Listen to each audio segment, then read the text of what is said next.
Good morning, class third. Open your science book and open your third chapter. तो बच्चा third chapter आपका page number 18 में है, parts of plants and their function.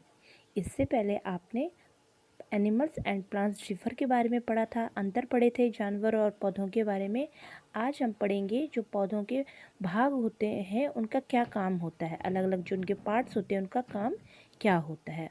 तो देखिए, we see many types of plants around us. Plants are very useful to us. हमारे चारों तरफ बहुत से प्रकार के पेड़ पौधे पाए जाते हैं और ये हमारे लिए बहुत प्रकार से क्या है, लाभदायक भी हैं। They give us many things, ये हमें बहुत सारी चीज़ें देते हैं। Some plant give us flower, some plant give us vegetables and some give us fruits. कुछ हमें सब्जी देते हैं, कुछ हमें फूल देते हैं, कुछ हमें क्या देते हैं, फल देते हैं। Plants, parts of plant like us, plant are living thing. ठीक है, जैसे हम लिविंग थिंग्स हैं, आपको पता है जो पौधे होते हैं वो भी लिविंग थिंग्स होते हैं।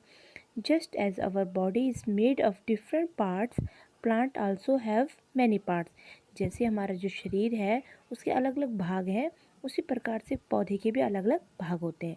अभी जैसे आप एक पिक्चर में देखोगे तो उस पिक्चर में क्या है, it shows different parts of plant. If we carefully see a plant it's consist of two main plant. देखिए, पहले तो इसमें क्या है, रूट है। रूट आप जानते हो, रूट मतलब होता है जड़। स्टेम तना है, तन फिर उसमें क्या लगते हैं, फ्लावर्स लगते हैं पौधे में। फिर उसके बाद फ्लावर्स लगते हैं, फ्रूट्स लगते हैं, पत्तियां भी होती हैं, नई नई कोपले खिलती हैं, इनके बर्ड खिलते हैं, बर्ड हो कहलाते हैं वो, है ना। तो जो हम इनको ध्यान से देखेंगे तो ये हमको दो मेन भागों में मिलेगा। ठीक है, one part of the plant lies under the ground and other part lies above the ground. एक भाग तो क्या रहता है, ज़मीन के नीचे रहता है और दूसरा भाग ज़मीन के ऊपर रहता है। The part of plant which remains under the ground is called root. तो जो ज़मीन के नीचे रहता है वो कहलाता है रूट, यानी कि जड़। ठीक है, अब the part of plant which remains above the ground is called shoot. और जो भाग ऊपर रहता है उसे वो कहलाता है shoot. The shoot of plant has stem, branches, leaves, bird, flowers and fruits. तो जो एक पौधा होता है इस पे क्या लगते हैं, हमारे सारे फूल भी लगते हैं जो जड़ से ऊपर रहता है, यानी कि ज़मीन से ऊपर रहता है। इसमें तना भी होता है, इसमें शाखाएं भी होती हैं, पत्तियां भी होती हैं, फूल भी खिलते हैं, फल भी खिलते हैं, कोपले भी खिलती हैं, है ना। The fruits contain seed inside them. और आपको पता है जो बीज रहते हैं, जो फ्रूट रहता है उसके अंदर बीज रहते हैं। Each part of the plant has a special work to do. तो जो जितने भी पार्ट होते हैं सबका अपना अपना काम होता है।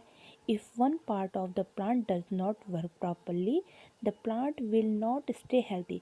अगर एक भी भाग अपना अच्छा कार्य नहीं करता है तो पौधा क्या हो जाता है, अनहेल्दी हो जाता है, वो सूख जाता है।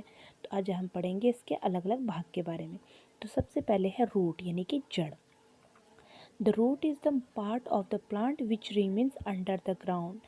The root have many tiny thin hair-like branches. These fix plant firmly in the soil. तो जो जड़ होती है आप जानते हो ज़मीन के नीचे रहती है। ठीक है, ज़मीन के नीचे रहती है। The roots have many teeny thin hair-like branches. इसमें बहुत जैसे हमारे बाल होते हैं इस प्रकार से छोटी छोटी अलग अलग शाखाएं निकली रहती हैं जड़ों में। ठीक है, रूट्स आपकी टू टाइप्स की होती हैं, fibrous root and tap root. Okay, अब आगे पढ़ते हैं। सबसे पहले पढ़ेंगे हम फाइब्रस रूट के। When a number of root grown from end to stem is called fibrous root. Plant like grass, onion and wheat are rice have fibrous root. Fibrous root वो क्या क्या होती है बच्चा, जो क्या होती है, एक जड़ से दूसरी जड़ मिली हुई होती है। जैसे प्याज के पौधे पे होती है ना, घास के पौधे पे होती है, चावल के पौधे पे होती है। टैप रूट वो होता है when a long main root grows from end of the stem and many small side roots grow on the main root। जो एक मेन रूट से मिलकर अलग अलग रूट बनाती है वो आपकी कहलाती है टैप रूट। ये किस में होती है, ये आपके बीन, ब्लसम एंड मस्टर्ड में होती है। ठीक है, तो आज अब इतना ध्यान दीजिए। नेक्स्ट 10 में हम पढ़ेंगे फंक्शन ऑफ रूट्स। तो आज हम इतना ही करेंगे। ओके।